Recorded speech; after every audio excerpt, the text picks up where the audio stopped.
Back on my channel commerce with me. आज इस video में अपन क्वेश्चन नंबर 24 देखेंगे। ये क्वेश्चन नंबर 24 आपके exam Rajasthan University B Com final year 2021 में ये क्वेश्चन आया था। तो इस क्वेश्चन को बिल्कुल भी इग्नोर मत करना प्लीज स्टूडेंट, और एक बार इस वीडियो को लास्ट तक जरूर देखना, क्या पता कोई आपको नई चीज सिखा जाए ये क्वेश्चन। तो प्लीज इस वीडियो को लास्ट तक जरूर देखना। अब क्वेश्चन नंबर 24 में भी कौन सा मेथड अप्लाई हो रहा है? ये अप्लाई हो रहा है weighted average cost method. Weighted average cost method करवाने से पहले मैंने आपको एक इसका फॉर्मेट समझा देती हूँ। अगर आप नए स्टूडेंट हो तो आपको समझ में आ जाएगा। तो मैंने वेटेड एवरेज कॉस्ट का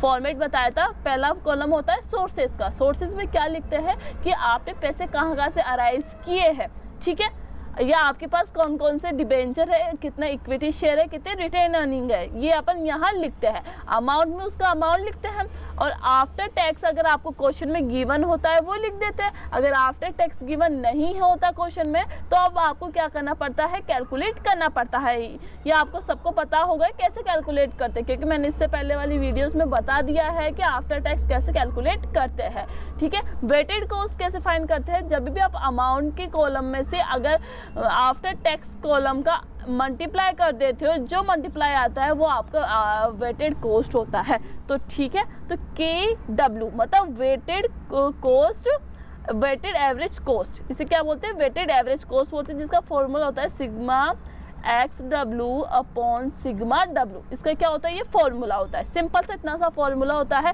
पर इसमें स्टेप्स बहुत सारी होती है। तो अमाउंट को हमेशा क्या माना जाता है? अमाउंट को हमेशा W माना जाता है। W का मतलब क्या होता है? वेट होता है। और आफ्टर टैक्स को हमेशा अपन X मानेंगे, ठीक है। जब भी अपन वो W को मल्टीप्लाई कर देते हैं X से, तो W क्या हो जाता है? WX हो जाता है। इतना आपको समझ में आ गया? इतना क्लियर हो गया आपको? ठीक है, अब क्वेश्चन देखते हैं। क्वेश्चन क्या बोल रहा है? एक company was recently performed to manufacture new product. अभी क्या कर रही है? एक कंपनी है, उसने अभी क्या किया है, कंपनी ओपन की है और वो क्या कर रही है? मैन्युफैक्चर कर रही है एक नए प्रोडक्ट को। It has the following capital structure, और उसकी कैपिटल स्ट्रक्चर आपको गिवन है कि उसकी कंपनी के पास क्या है? डिबेंचर है। उसकी कंपनी के पास क्या है? डिबेंचर है। और डिबेंचर कितने के हैं? 6 लाख रुपए के उसके पास डिबेंचर अवेलेबल है, ठीक है। और प्रेफरेंस शेयर है उसके पास। दूसरा क्या है? उसके पास प्रेफरेंस शेयर है। और प्रेफरेंस शेयर कितने हैं? वो प्रेफरेंस शेयर है आपके 2 लाख रुपीस उसके पास प्रेफरेंस शेयर अवेलेबल है। थर्ड उसके पास क्या है? उसके पास है इक्विटी शेयर।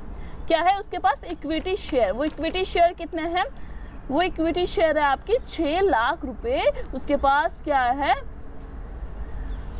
अमाउंट है, ठीक है, इक्विटी शेयर है। रिटेन अर्निंग, रिटेन अर्निंग में कितना है? रिटेन अर्निंग जानते हो आप सब। रिटेन अर्निंग का मतलब होता है जो भी प्रॉफिट होता है उसमें से कुछ पार्ट रख लिया जाता है, जिससे जो भी फ्यूचर में जो भी नीड पड़े तो उसका यूज में लिया जा सके। तो रिटेन अर्निंग कितनी है? उसके पास 4 लाख रुपए उसके पास रिटेन अर्निंग है। टोटल पैसा कंपनी के पास कितना है? टोटल पैसा है 4 और 6 6 और 4 10 16 17 18 लाख। उसके पास 18 लाख उसके पास क्या है? अमाउंट है। तो ये क्या हो गया? ये टोटल हो गया। तो ये क्या हो गया? सिग्मा W हो गया। समझ में आ गया ये सिग्मा W, ठीक है। अब आफ्टर टैक्स, अगर क्वेश्चन में आफ्टर टैक्स गिवन होता है तब आपको क्या करना है? ओनली देखना है और वो अमाउंट यहाँ रख के पुट करनी है।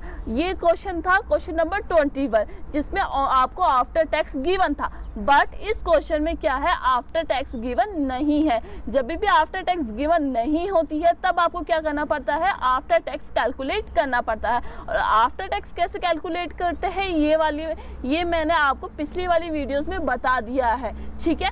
अभी भी मैं थोड़ा बता दूंगी, पर आपको पिछली वाली वीडियोस को देखना है कि आपको आफ्टर टैक्स कैसे कैलकुलेट करते हैं, डिबेंचर का कैसे कैलकुलेट करते हैं, प्रेफरेंस शेयर का कैसे कैलकुलेट करते हैं, इक्विटी का और रिटेन अर्निंग का कैसे कैलकुलेट करते हैं, ठीक है। अब सबसे पहले अपन फाइंड करते हैं KD का अपन सबसे पहले क्या फाइंड करते हैं? आफ्टर टैक्स फाइंड करते हैं। जब भी अपन KD का फाइंड करते हैं तब आपको क्या देखना पड़ता है? आपके पास एक पेज ओपन होता है ये वाला, कि आप ये क्या है? KD के आपका क्वेश्चन किस टाइप का है? आपका क्वेश्चन रिडीमेबल टाइप का है या इरिडीमेबल टाइप का है? रिडीमेबल का मतलब क्या होता है कि आपके क्वेश्चन में n गिवन हो। n गिवन का मतलब नंबर ऑफ ईयर्स गिवन होता है, तब क्या होता है? आपका क्वेश्चन रिडीमेबल टाइप का होता है, ठीक है। तो अपन ये क्वेश्चन है आपके पास, ठीक है। क्वेश्चन में आप देखो सबसे पहले आपके पास एन गिवन है या नहीं है। देखो आपके पास मार्केट प्राइस गिवन है, डिविडेंड पर शेयर गिवन है, इनकम टैक्स गिवन है आपके पास और टीपी गिवन है, बट आपके पास एन गिवन नहीं है कि आप कितने साल बाद आप पेमेंट करोगे, ये आपके पास गिवन नहीं है। तो इसका मतलब क्या हुआ कि आपका क्वेश्चन इररिडीमेबल का है। जब भी इररिडीमेबल का क्वेश्चन होता है तब आपका ये वाला फॉर्मूला अप्लाई होता है। ठीक है, इतना समझ में आ गया। तो इसका फॉर्मूला क्या है, R upon N P into 1 minus T into 100। ये क्या होता है इसका फॉर्मूला। आर का मतलब क्या होता है, इंटरेस्ट रेट। तो ये रहा आपका डिबेंचर, डिबेंचर के सामने क्या है 9%। 9% किसका, 6 लाख रुपए का। तो 6 लाख का 9% अपन फाइंड करेंगे। अब देखो ये रहा आपका 6 लाख, 6 लाख का 9% कितना हुआ 54,000। तो 54,000 मैंने यहाँ लिख दिया। एनपी का कितनी है आपकी, 6 लाख रुपए आपकी क्या है एनपी है, ये एनपी लिख दिया। 1 माइनस टैक्स रेट कितना है आपके पास टैक्स रेट है 50%। तो 50% आपकी क्या हो गई, टैक्स रेट हो गई इंटू 100।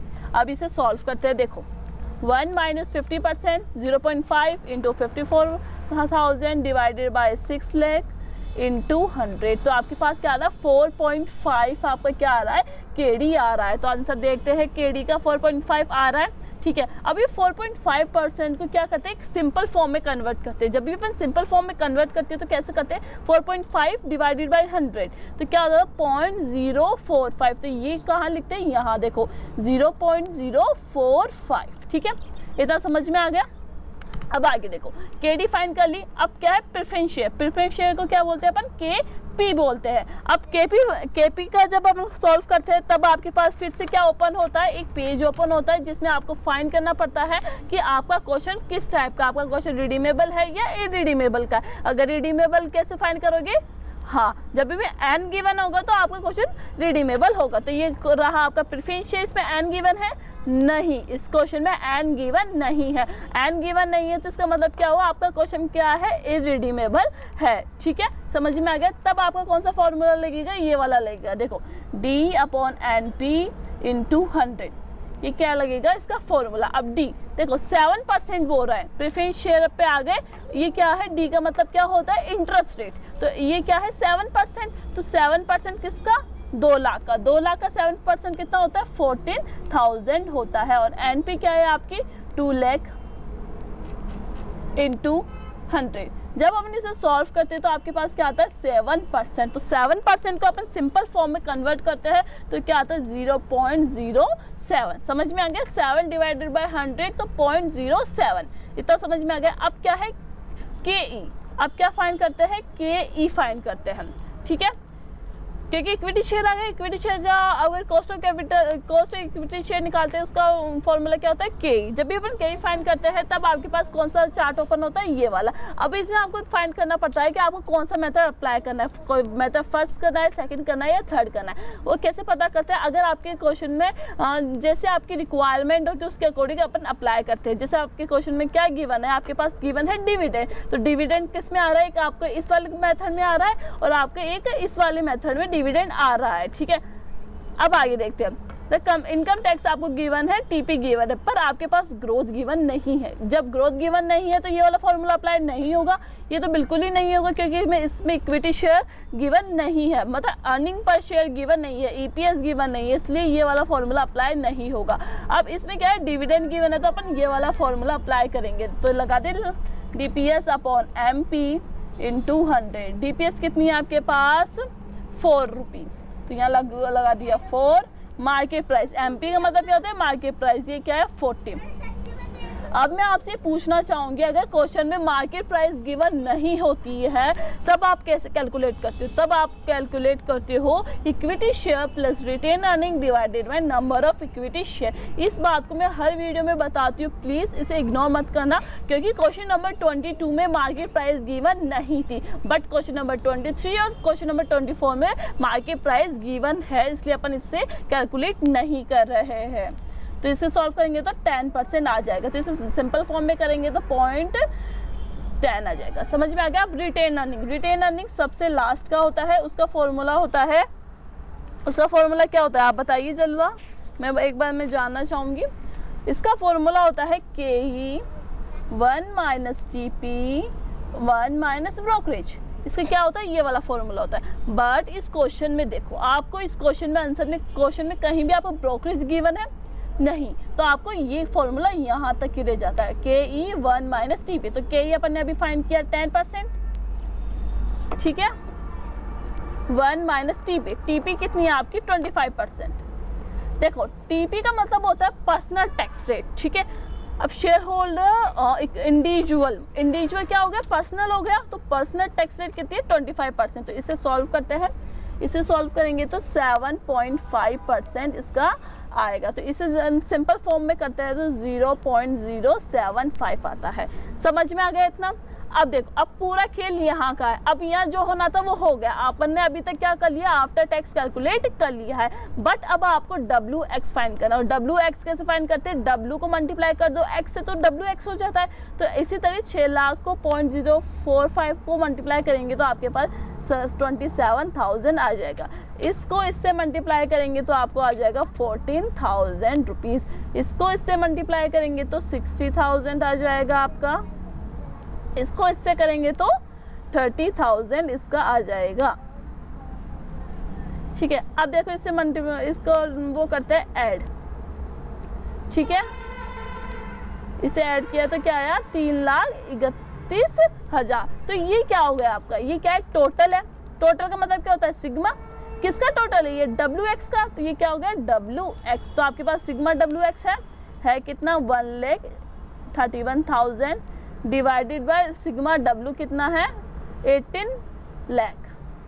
जब भी अपन ये फॉर्मूला लगाते हैं तो इनटू में 100 भी लिखते हैं, आपका आंसर आ जाएगा उससे। देखो 31 lakh divided by 18 lakh into 100 तो क्या होगा 7.28 मान सकते हैं, ठीक है।